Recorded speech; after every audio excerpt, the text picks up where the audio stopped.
Hello, today I'm going to be reviewing a non-fiction book. This is The Elements of Eloquence by Forsyth. This came out a few months ago and it was sent to me a little while ago. You may remember just over a year ago I did a review of the Horologicon, which was Forsyth's last book, and it was about the etymology of words. It was really funny, it was great. I will link to my review down there, but this book is a little bit different.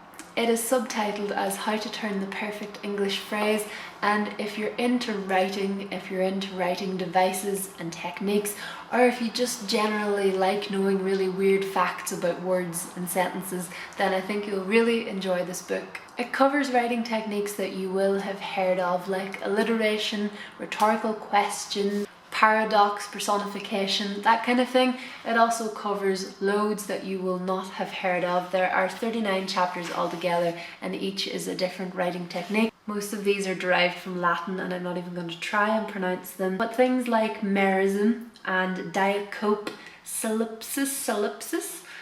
Something I really enjoyed about the Horologicon in this book as well is that you don't have to read it in order. You can pick it up and jump in at any chapter that sounds interesting to you, and chances are you will learn something.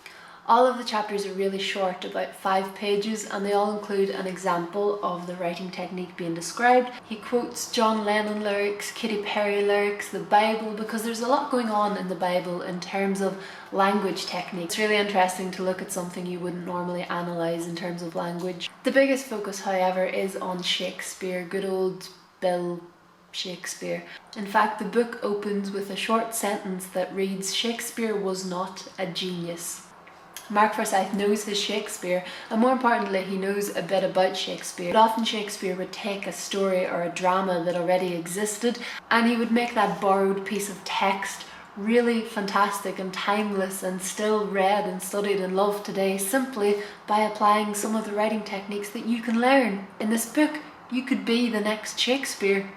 I just really enjoy Forsyth's writing style. He's very witty and kind of reminds me of Roald Dahl sometimes. I'm going to read you a little passage from I think it's actually the preface to the book. "Now some people will tell you that great writing cannot be learnt. Such people should be hit repeatedly on the nose until they promise not to talk nonsense anymore."